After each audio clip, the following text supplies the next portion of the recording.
Thank you all for being on the line today. I just want to welcome you all to the Institute for Global Engagement's Faith and International Affairs Conference. My name is Christy, Senior Vice President of Global Initiatives and Strategy at IGE, and I will be serving as the moderator on today's call. I would like to extend a special thank you to all of our callers on this, our inaugural call of the Faith and International Affairs Conference Call series, and I hope that you will enjoy and take part in today's discussion. I would like to first welcome our distinguished speaker for today's call, Ambassador Robert Seipel, one of IGE's eight founders and visionaries. Ambassador Seipel currently serves as the president of the International Religious Liberty Association, honorary chair of First Step Forum, two groups active in religious freedom issues. In 2000, Ambassador Seipel and his wife, Margaret Ann, founded IGE to develop sustainable environments for religious freedom worldwide and to inspire and equip emerging leaders with faith-based methodologies of engagement. Prior to founding IGE, Ambassador Seipel served as the first ever U.S. Ambassador at Large for International Religious Freedom and spent 11 years as president of World Vision, the largest privately funded relief and development agency in the world. Before we begin, I want to take a few seconds to provide a brief description of today's call format. We will start with approximately 20 minutes of questions for and commentary from Ambassador Seipel, followed by 40 minutes of questions from the audience. For the duration of the call, all participant lines will be placed on mute. If at any point during the call you have a question for Ambassador Seipel, please press 5* and you will be placed in the queue. So with that introduction, let's turn to our call. This afternoon, you are all here to learn firsthand about the vision that inspired IGE's founders to launch an institute that works uniquely on behalf of those without religious freedom, while simultaneously building the capacity of governments to think critically about religious freedom policies and restrictions. And with that opening, I would like to welcome you to the IGE Faith and International Affairs Conference Call series, Ambassador Seipel. Well, thank you very much. It's an honor to be part of this, and I look forward to a good and lively hour with you all. Great. Well, so we'll start and just kind of jump in. Ambassador, you founded the Institute for Global Engagement almost 14 years ago. Can you describe your vision for founding such an organization and how your experiences as the first ambassador at large for international religious freedom and as president of World Vision informed that decision? Well, first of all, this was intensely personal. I was looking at the end of my time at the State Department and realizing that I had made a lot of contacts at fairly high levels in other countries, my interlocutors, who were interested and could be worked with relative to this particular issue. At the same time, I had all of my World Vision days behind me where we worked down in the trenches. We got our fingers dirty down there. So I had, in a sense, the best of both worlds. I knew what was happening at ground level, and I knew people who could be very, very helpful and powerful at the level. So from a very personal point of view, it was a stewardship issue. Here you have a unique set of contacts. You got people at the top, you got people at the bottom. How are you going to use that? So we created this organization to be able to access that kind of power that comes from the information you get out of the grassroots, that kind of power you get at points of implementation when you're trying to make change. Now, the interesting part of all that is that became a great methodology. We stumbled into it because, as I say, this was a stewardship issue. We weren't trying to create a different methodology, but really it's the only methodology that works. I think it makes IGE unique. Now, that's the personal side of it. On the more corporate side, I wanted to be part of an organization that was nimble and quick. You can say a lot of things about the State Department, but nimble is not a word that you normally associate with the State Department. You have a culture there that is very cautious, that just goes from step 1 to step 2 and so on, and it's very hard sometimes to get things done on a timely basis. So I wanted to be able to do that. And then secondly, my time at the State Department, there was a great emphasis placed on getting people out of jail. That sounds very simple. But I just sat there and I started to think, how do we get people stopped from going to jail in the first place? I mean, if it's about getting people, China has 1.3 billion people that they can run by us and make us look good, make us sound good because someone got freed from jail. But I wanted us to be able to attack the causes and change things at that level and do it in a way that brings people into the process, both those at the grassroots, those at the top, and anyone around the world that can plug in and make a difference. And that's what we did. That's inspiring and a great full answer. Well, obviously, a lot has happened in the last 14 years since you founded IGE. In your opinion, how has international religious freedom changed, especially given the number of new stakeholders engaged in the issue? Well, I'd like to be able to say that this is something that has taken off, and every year we see more and more and more good. But it's been a bumpy road. And you need to remember that one of the anchor points in this period of time is 9/11. Now, the bad news of 9/11, it showed the world wasn't quite ready for diversity. It wasn't safe for diversity. And there are people out there who kill for their religion. We always knew there were people who were willing to die for their faith. But now we had people who wanted to kill for their religion. They would call it a religion. I would call it murder. But we would neglect this issue. We found out very early on we would neglect this issue at our considerable peril. So we had to find ways, again, to make this stick in a world that was struggling with religion, the use of religion, with our own culture here in North America. We were raised to believe there are two things you never talked about in polite company. You never talked about your religion. You never talked about politics. Right. That was taboo. The unfortunate thing about all that is in the world today, 90% of all the problems take place at that intersection, and we can't avoid it. And so a State Department, for example, that had a culture that wanted to push those issues off into a corner and not even discuss them because they could be so inflammatory. We were seeing around the world that inflammation, and people die for it. People kill for it. So we had a huge issue on our hands. Now, I think there's been a lot of progress made in the State Department, outside of the State Department, in other countries around the world. And maybe it's because we know more now. We're more connected. We have this not only knowledge explosion, but a way to hook up all that knowledge. So we see things that are happening better now. But the unfortunate aspect in all of this is that we still live in that world where it is not safe to be different from one's neighbor. I will say this, even though we were talking about something that started back in 1998, it's like poverty. You know, if you're working in poverty, you'll never be out of a job. That's true of religious freedom as well. People who work in this particular part of the vineyard, we will have work for the rest of our lives. Right. So true. So with kind of that as a backdrop, what do you feel is the greatest challenge then that the U.S. faces in terms of moving the needle on international religious freedom, given our current U.S. foreign policy and our engagement in several international conflicts? Well, you asked the big picture issue. I go back to a very small picture, but if implemented, could bring big results. The problem we have in the world today is the issue of not knowing who our neighbor is, and then not knowing how to love our neighbor. And that's about 3,500 years old. And that comes out of the books of Leviticus and Deuteronomy, and then it gets legs when Jesus talks to the lawyer, and they have this intellectual discussion about how you inherit eternal life, and he's talking about, well, you know the commandments, love God, love neighbor. Well, who is my neighbor? Mm-hmm. And we've got a situation in the world today that Islam, for example, is at war with itself.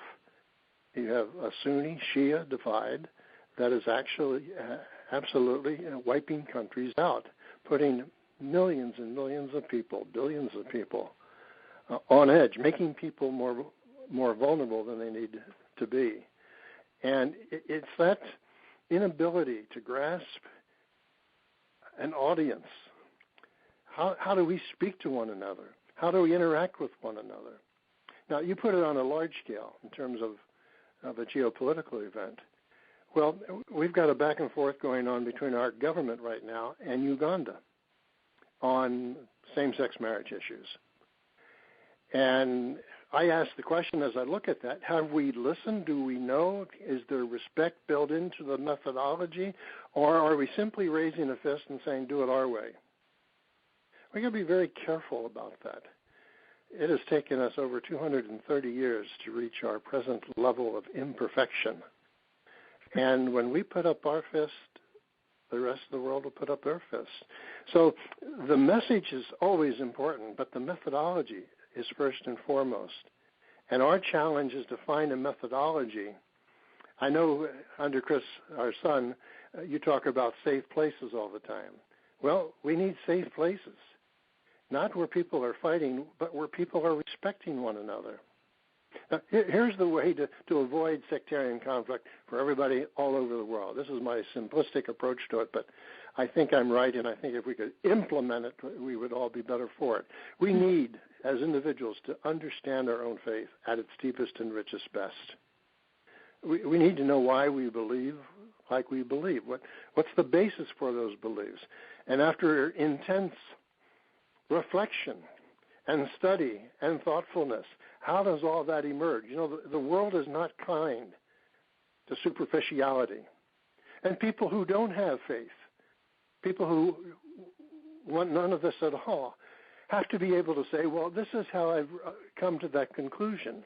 I'm not a fly-by-nighter. This is how I've come to that conclusion. But the first thing is to understand your own faith, because this is all about knowledge and how people interact with knowledgeable people in the world. The second part of that is know enough about your neighbor's faith in order to show it respect. Now, we stop with tolerance far too soon and far too often. I hate the word tolerance. Tolerance is a cheap form of grace applied to people I don't especially care for. You know, I respect it. I'll accept what you say out of tolerance, but I don't really believe it. Respect takes us to that higher level where we see the things that we have in common.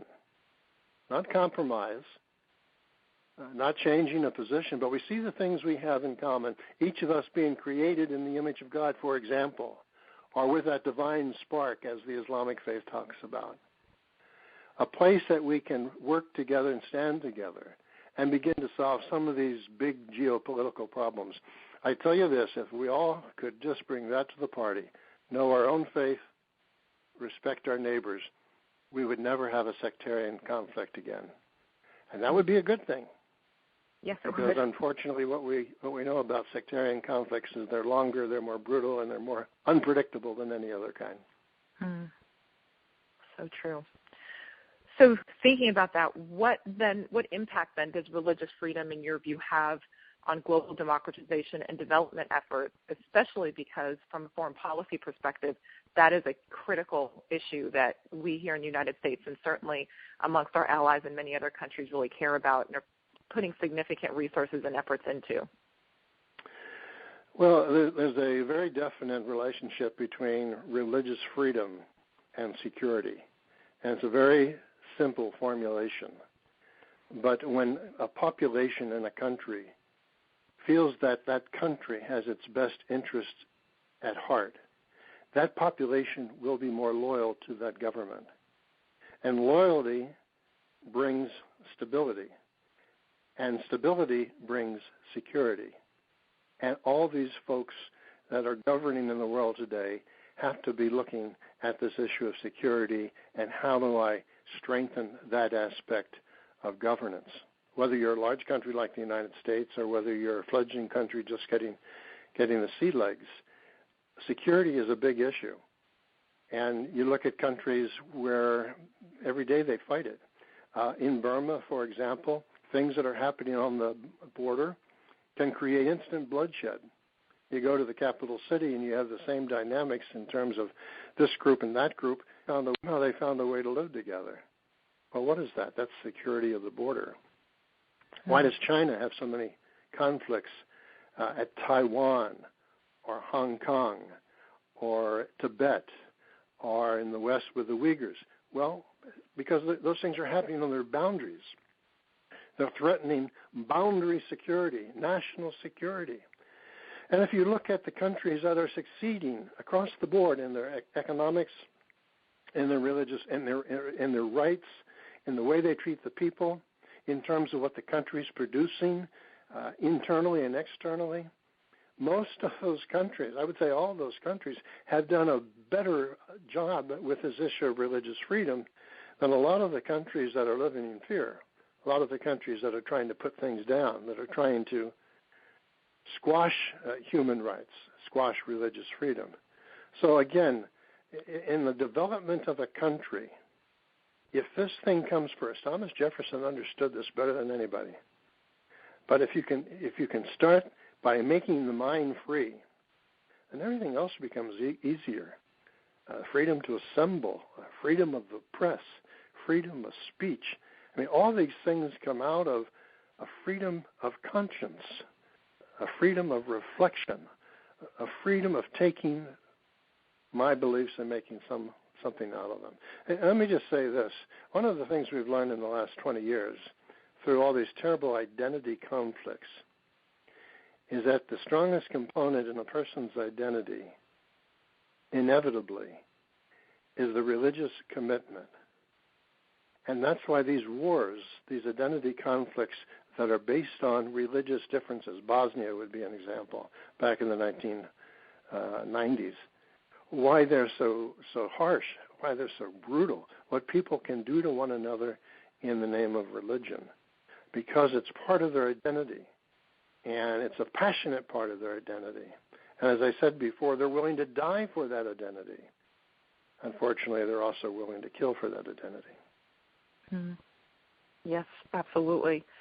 And kind of as a follow-up to that, as we're talking about foreign policy, and we're well into our second decade since your term as ambassador, and as we're looking for, obviously, State Department to announce who the next ambassador at large for international religious freedom will be, what would be your advice to that person? Well, first of all, I'd give a lot of advice to the process. Process has to have integrity. Obviously, our product doesn't have integrity. And part of the process is to work with all deliberate speed. When we leave that position open for any length of time, we are saying to the world, inside and outside the State Department, that this is not important. Here to the strongest, last remaining superpower, this is something we can leave vacant. You know, if we want to do something quickly and right, we can do something with all deliberate speed. We can make sure that it's right. So number one is for our own government to fast-track this. And if it's not on an agenda, if it's not part of someone's talking points when we're talking in our bilateral relationships, people think that, oh, America really doesn't care too much about it. I'm not going to care about it. But just as real inside the State Department, if there's no commitment to it, they know that, and the people that should be working with this issue, all of us should be working with this issue within and without the State Department. They don't think it's important either. Now, that said, which is all about speed and process, and we're already behind the ball.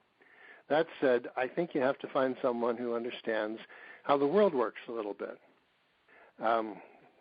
You know, when Jesus sent on his disciples, he said to them, I want you to be as gentle as doves. Okay, we got that. We know how to be compassionate. We know how to say a nice word. We know how to come around people when they're in need. Be as compassionate as a dove. Be dove-like. But then he said, I want you to be as shrewd as a snake. And we don't understand that very well. But essentially, we're supposed to be streetwise. We're supposed to have common sense. We're supposed to be pragmatic. We're supposed to have a sense as to how the world works. You know, for some people, and this is very true in Washington, the way the world works is people get up and they make the loudest noises and they beat their chest and they become warriors for testosterone and they knock one person down so they can say, I'm right and you're wrong because we're playing a zero-sum game. That sometimes works in Washington, D.C. It doesn't work anywhere else in the world. Again, you put up a fist, they put up a fist. So how can you find someone who understands the nuance, not to go out and punish people for what they've done, but to work with them to promote a better understanding with greater benefits, greater outcomes, more positive things happening in that country because they choose to practice religious freedom. So, number 2, understand how the world works and be ready to engage it. And then, of course, you've got all the other issues in Washington that one has to negotiate. Some of them right in the middle of minefields, unfortunately. But you have to stand up for what you believe, and people have to respect that, and you have to make them respect that. Again, both inside the State Department and outside the State Department, because every day you will be sending a signal. Either people are going to trust you, either people are going to find that you're helpful, that you have their best interests at heart, that you're not going to be punishing people, or they're going to see something else. And we want to make sure that every day they see the right thing. I will respond with a firm yes to all of that. That was great. Thank you for a really great introduction. And we will actually now open up the line for caller questions. As a quick reminder, if you would like to ask a question of Ambassador Seipel, please press 5 and your star key. When it is your turn to ask your question, the call administrator will announce your name and unmute your line so that you may ask it. Lines will be placed back on mute following the asking of the question. And if your question has been asked or you no longer wish to ask your question, you can just press 5 star again, and your name will be erased from the queue.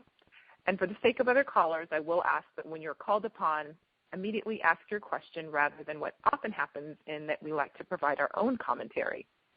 And with that, I will turn it over to our call administrator. Our first call today comes from Dr. Dennis Hoover. Dennis, go ahead, please. Ambassador Seipel, thank you for your remarks. I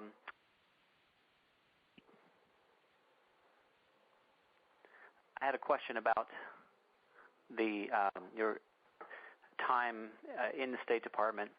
At the creation of the International Religious Freedom Act, one of the criticisms leveled was that this is just another example of American imperialism.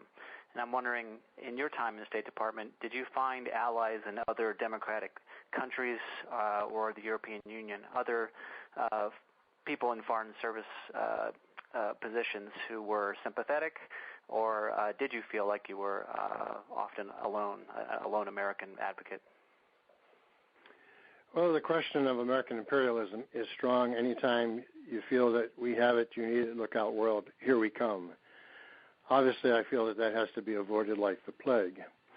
There were two sides that emerged in the discussion, the debate, which went on for 2 years before we got this bill. And by the way, once we got it, it was voted on 100%. 100% of the Congress and the Senate voted for this. But, at the time, there were two very strong and different points of view. One was to use the bill to punish wrongdoers. And, again, that's something that works inside the Beltway. It doesn't work very well outside the Beltway. My point of view was to promote religious freedom. And if you don't take that point of view, you won't get very far. Now, in the first 6 months of travel, I ran into a lot of folks who were scared to death that we were going to use this as a hammer. We're going to use this bill to curse the darkness as opposed to lighting the candle. But if you have a chance to talk with people, and I did have chances to talk with high people in various countries, and listen as well as talk, and have respect for the existential reality of the other. I'll never forget my conversation with Prince Saud Faisal of Saudi Arabia. Here he is, he's got 20, 30, 40 years of experience, and he's an imposing person. He's a big man. And yet he wanted to know about the International Religious Freedom Act, and he sat quietly and respectfully and listened to everything I had to say. Now, as soon as I was finished, it was his turn, and after I told him about our legislation, he came back with these words, "Now let me tell you something about divine legislation." And I needed to show the same level of respect as he talked to me about Saudi Arabia's unique position there on the peninsula, guarding two of the three high holy sites of Islam.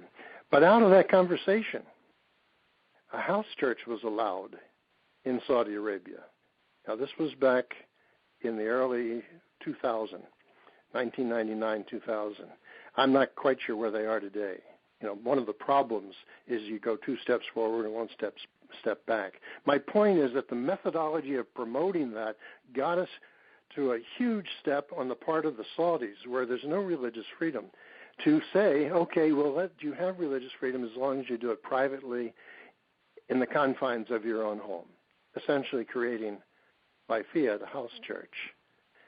The other approach simply does not work. And as soon as the ambassadors and our faithful interlocutors around the world who have to carry out these bilateral relationships realize we weren't in it to punish anybody, we're trying to find a person's shared best interest and implement that best interest in a way that everyone wins, win-win-win, and then we've got a much different reception. Let me just give one other vignette on this. When this law came into being, the people that were most concerned were our ambassadors in the Middle East. One more thing, and it's religion in our bilats. How are we going to do that? And by the end of my time there, we had some of our best ambassadors in the Middle East. I had the most support for this issue of religious freedom from those ambassadors because they saw a methodology of promotion, not trying to throw a hand grenade and punish people because they didn't do it our way. All right. Thank you, Ambassador Seipel. Our next question comes from Professor Barb Flanagan from Central Washington University. Barb, please state your question. First of all, thank you for doing this and for your work in this field. Can you talk about some of the programs that were developed while you were at the to promote religious freedom, grants specific to specific NGOs, some of the programmatic efforts that you were involved with? Well, a lot of those programs started then, but by the time I left, we had only made one grant. It was a hefty grant, and it was used properly.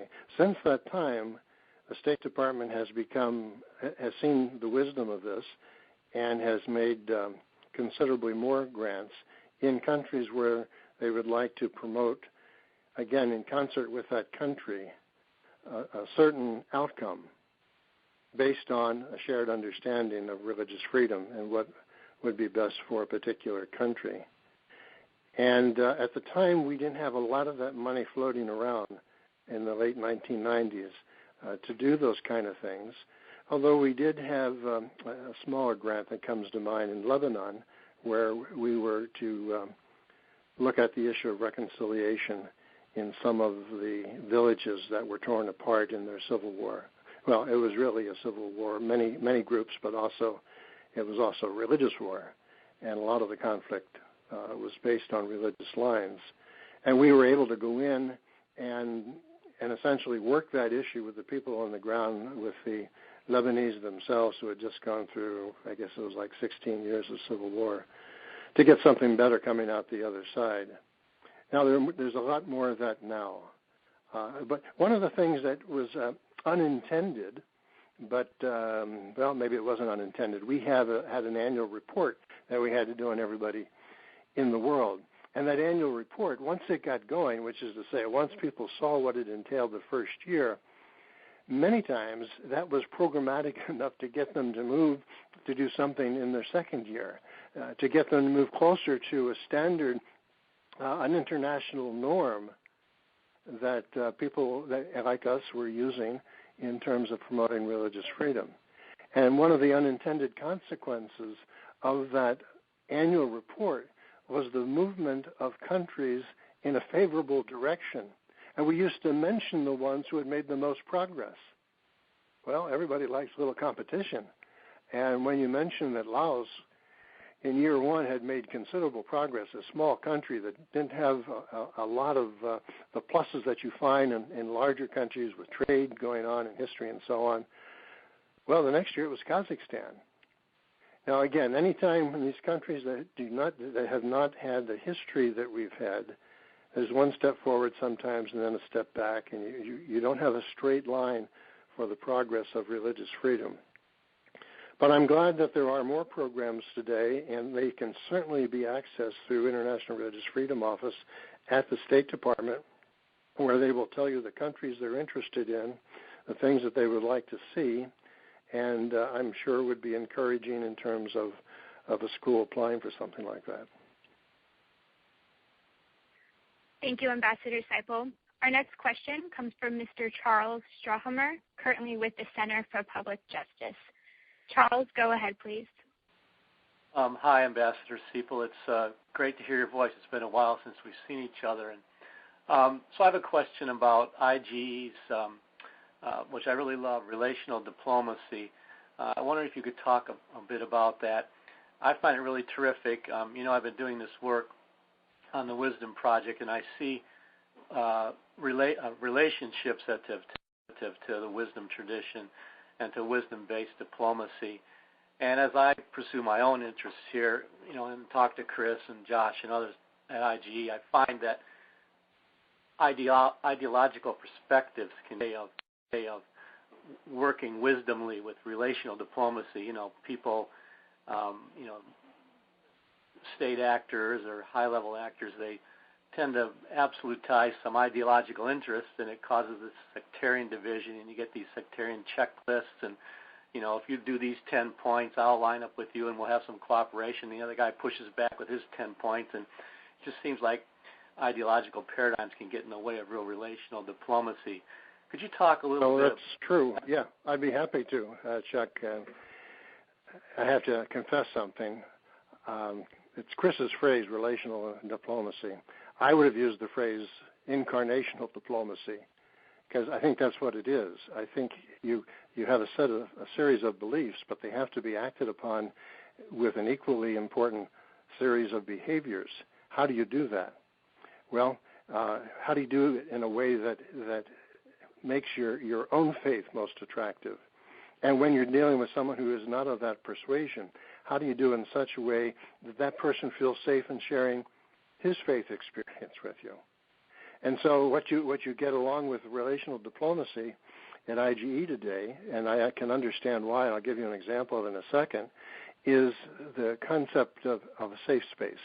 I mean, how do you bring Salafis together in Tunis with other members writ large of the Islamic race and of evangelicals, and mainline this and mainline that, and get something going in terms of a conversation that's going to produce a mutually shared result? Well, sometimes you can do it in a meeting. Normally it takes more. The vignette I wanted to give you is that they've just done something recently in Tibet, where folks from Tibet and the government of China got together and in a discussion in a safe place. The issue was not religious freedom. The issue was an environmental one. How do you work together to create something positive here that will allow you to get other discussions going that are important to the Tibetans and important to the Chinese, important to the rest of the world? Boy, that takes a lot of patience. That takes a lot of time. That takes a lot of relationship building. But again, I think it starts from the perspective of an incarnational approach. These are my deeply held beliefs.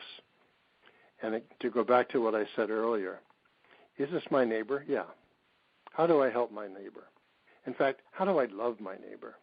How do I make sure that that person is treated with the utmost respect?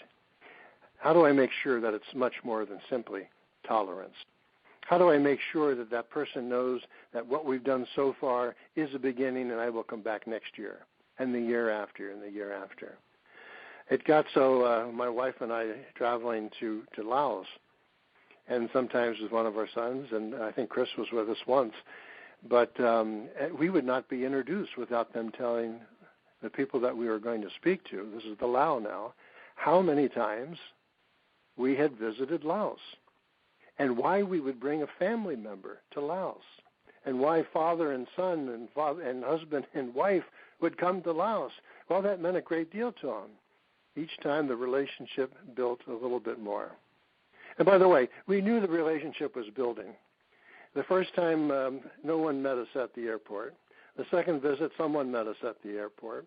The third visit, someone met us at the airport and showed us back to the airport after we were done. By the 13th visit, they were taking us to the airport with flowers and with orange juice drinks and pulling out photos of their grandchildren to share with us. Now, once you get to a place where your interlocutor wants you to know what his grandkids look like, you've got a safe place. Good things are going to happen. Good things are going to happen.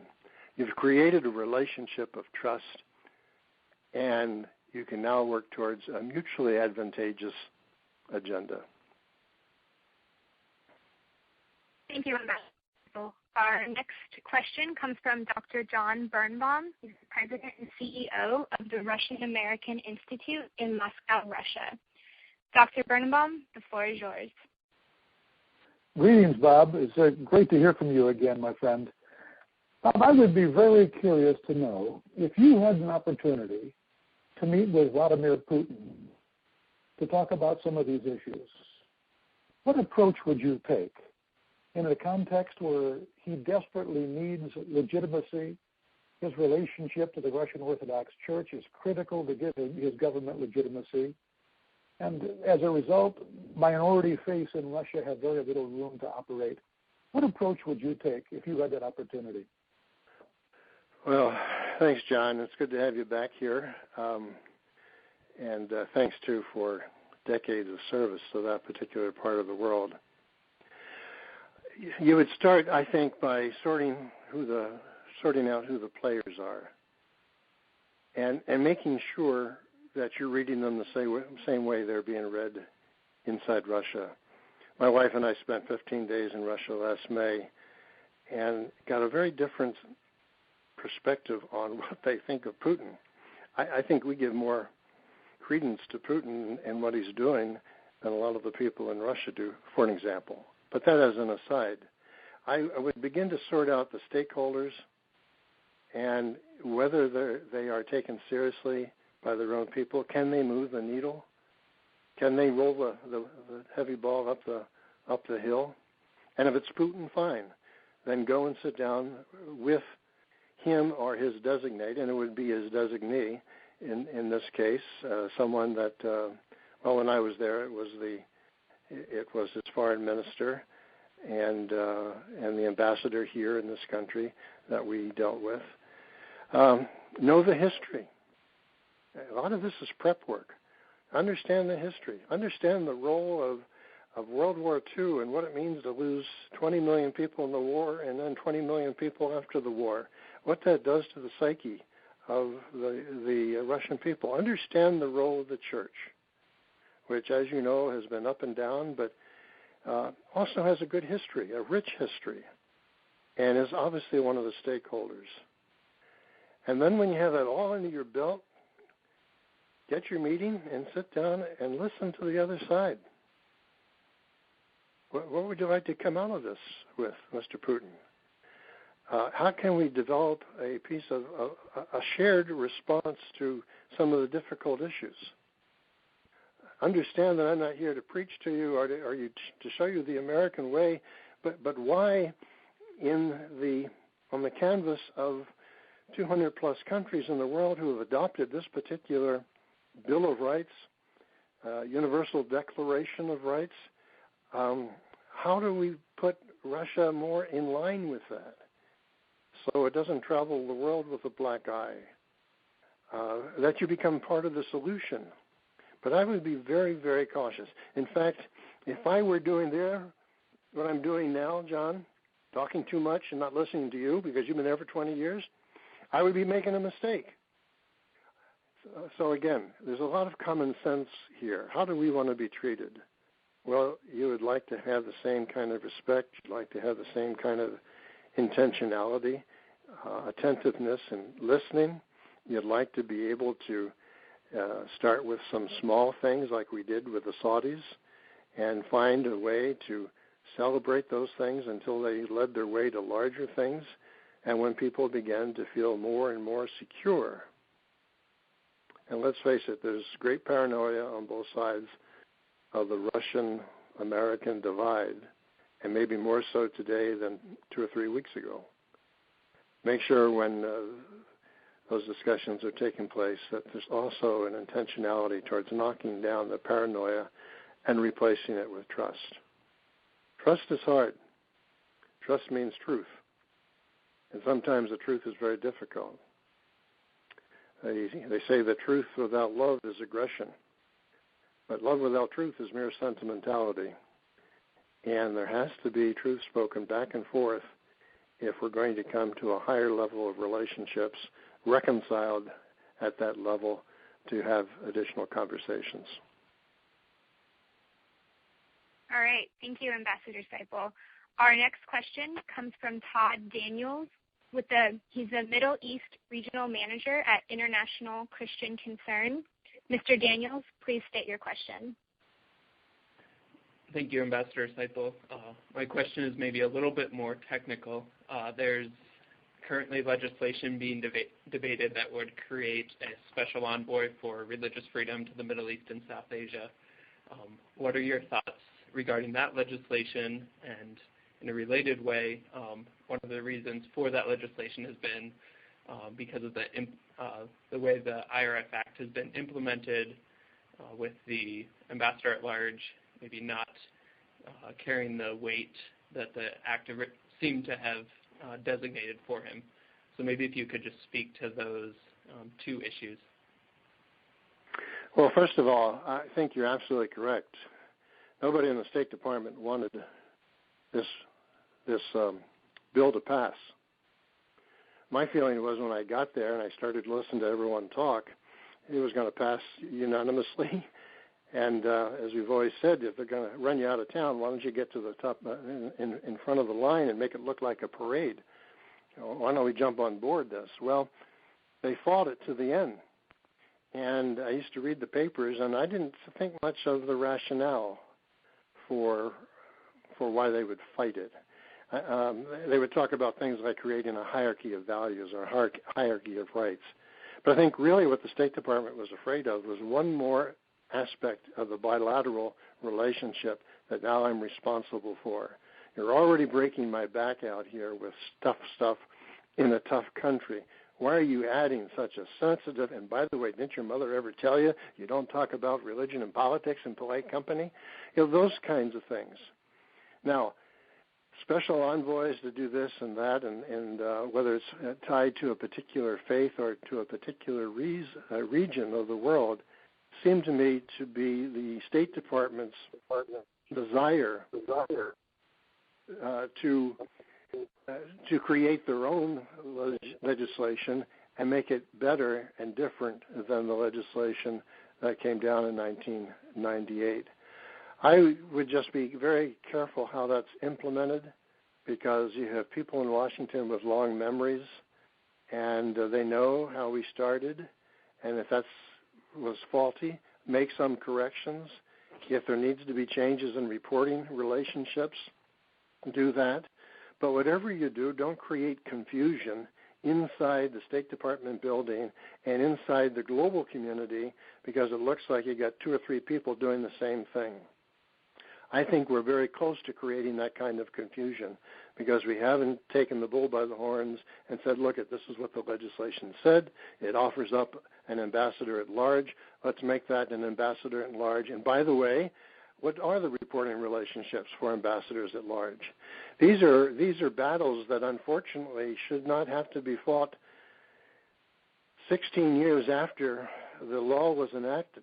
I have to confess that I didn't want to fight them because I thought there were bigger fish to fry. I thought there were bigger things that had to be done in the time that I was there. And I thought these things, we could deal with them. Good people can deal with them. But now they apparently have become irritants, and irritants that create some blockage to real productivity. So they're going to have to be dealt with. All right. Thank you, Ambassador Seipel. Our next question comes from Ms. Courtney Broad. Courtney, the floor is yours. Thank you, Ambassador Seipel, for everything you've said today.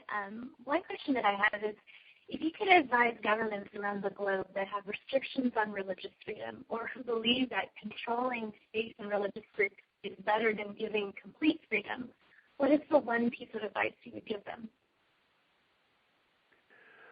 I would probably start by asking the geopolitical power question. Is security important to you? And if they say yes, then I would ask, well, how do you create that in a country where you're dictating against the very, very best instincts of your people? Do you think that that's going to make them more loyal? Do you think that loyalty is going to lead to more stability? Do you think you're going to be able to create security out of stability? You can't do that if you have not demonstrated to the population of your country that religious freedom is in their best interest. Now we have a situation in Burma that's very, very promising. The country's becoming much more open. Now, obviously there are going to be some of the old folks, and they're going to be dragging their feet, and they're going to be saying, go slow.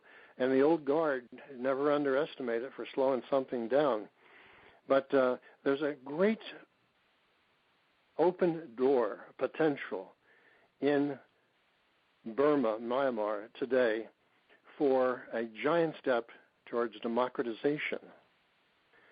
But if they don't solve the religious freedom issue, I'm talking about Buddhists against Muslims, the Rohingyas on the border, if they don't begin to solve that, they can pump billions into programs in other parts of the country and try to stand tall in the public places of a globalized community. But that's going to be a continual black eye until it gets fixed. It doesn't get fixed by a military referee.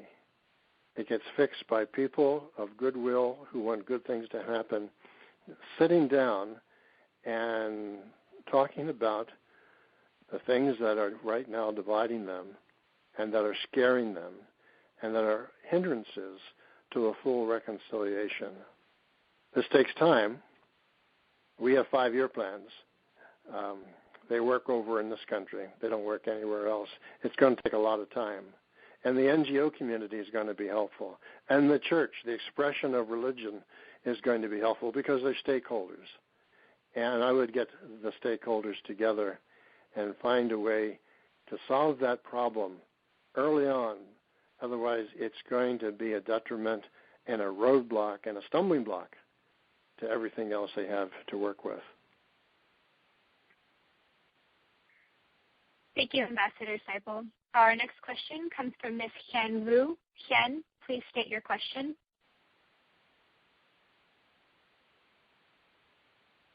Ms. Hian Wu, please state your question.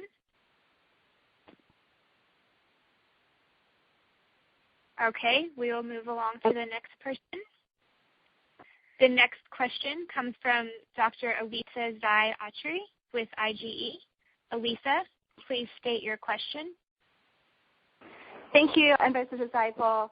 As a person of faith, what would you give advice to faith communities in promoting freedom of religion globally? Thank you. Okay, could you please ask the question one more time? I'm listening hard. Sure. I missed the middle part of it. Sure. My question is, as a person of faith, as a Christian, what kind of advice would you give to the faith communities, let's say churches and other faith communities, in promoting how to promoting freedom of religion globally? Thank you. Okay. Thank you for that question. As I said before, I think a lot of this is tied to education, and the first part of the educational experiment has to happen as we wrestle with our own faith. You know, bumper sticker Christians, they don't work very well in this world today, and bumper sticker theology or drive-by theology doesn't work very well today. We do need people to go deeper into their own faith so that they know how they They've come to believe the things that they believe. Where do facts start and where do they begin? Where do beliefs start and where do they end? Where does faith start and where do you get to that point in your own faith experience where you say, like the wise man, look at this, I know. Once I was blind, but now I see. Struggle with that. Make that a positive struggle as you go deeper and deeper and deeper. You won't be disappointed. But I say that's important because you're going to be asked to demonstrate the attractiveness of your faith to someone who's not going to be able to see it because he hasn't experienced it. He doesn't believe it. He has a different faith component. Okay, so you learn about the eternal verities of your faith. You learn about the martyrs of the faith. You learn why, in the words of Pascal, good men believe it to be true. You learn all those things. Then the next thing is just as important. Understand your neighbor's faith. Know enough about it, knowledge again, so that you can lift it up in celebration, so that you can show the proper respect to that person. So you got knowledge, you got learning, you got accountability, you've got respect. Notice I didn't use the word tolerance one time. We get to a place of mutual respect. In Ephesians, they talk about reverence for Jesus. That's a great place to get to. But that's higher than respect. But in terms of speaking across religious lines, you may not be able to use that.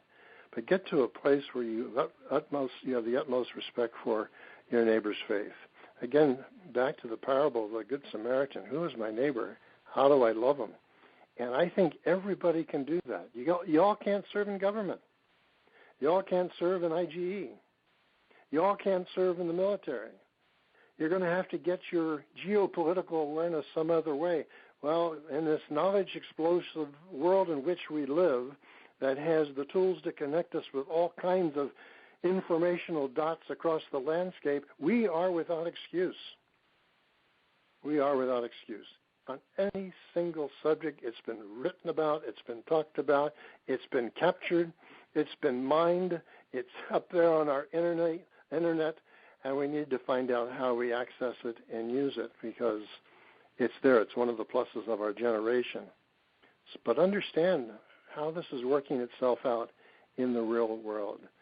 Again, as I said before, superficiality is not a good thing. Or, as that great theologian John Wayne once said, it's a tough world out there. It's really tough if you're stupid. We shouldn't be stupid. Thank you, Ambassador Seipel, for that. And we're going to try one more time with Ms. Ken, who has a question. Ken, please state your question. Ambassador Seipel, thank you so much for your compassion and insight. So why IGE started with working with Vietnam and Laos but not other countries? Okay, I heard Vietnam and Laos, and I always perk up my ears with that, but I missed the first part of your question. That why IGE started working with Vietnam and Laos but not other countries? Oh, well, one of the things we wanted to do when we set our IGE up these many years ago was to show that our faith worked in difficult places. I mean, anybody can be a Christian in the United States. It's a little bit more difficult to be a practicing Christian in some other parts of the world. Now, we started in Vietnam and Laos because I had relationships there. I had relationships from the State Department. I had relationships from World Vision. I've been going to Laos, for example, and Vietnam since 1989, 1988 for Vietnam. But that's not the end of it. We continue to work with people in difficult places. We're working in Pakistan. We're working with Salafis, for example, in other parts of the Middle East. We, not me, but members of the IG staff, including my son, have been to places like Syria, Uzbekistan, very difficult places. And for a very simple reason, our faith has to work in difficult places. And if it doesn't work there, why should I waste the time with it here? I might as well go out and eat, drink, and be merry, because tomorrow it's going to be over. So one of our founding principles.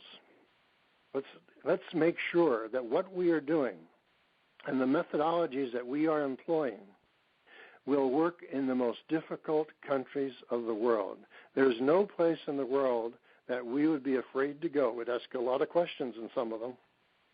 Before we'd get our passport stamped, we'd ask loads and loads of questions, and maybe we'd have to wait a decade for the time to be propitious for us to go into a place, but that could happen.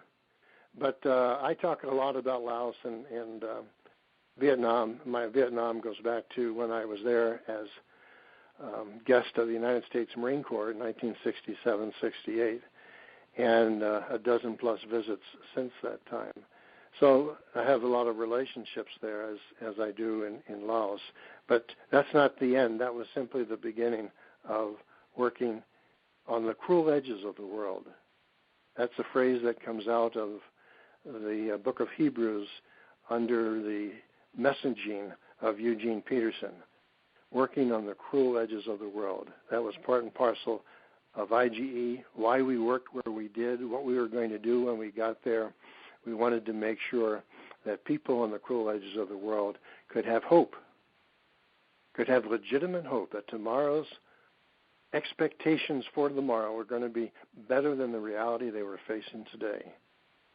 And that's what we did, and that's what IGE continues to do. All right. Thank you, Ambassador Seipel. Ms. Vines, there are currently no more questions left in the queue. Thank you. I'd like to just wrap up this really engaging and I think so important conversation by thanking Ambassador Seipel for your time and for taking us back on a journey and kind of a historical narrative on the founding of IGE.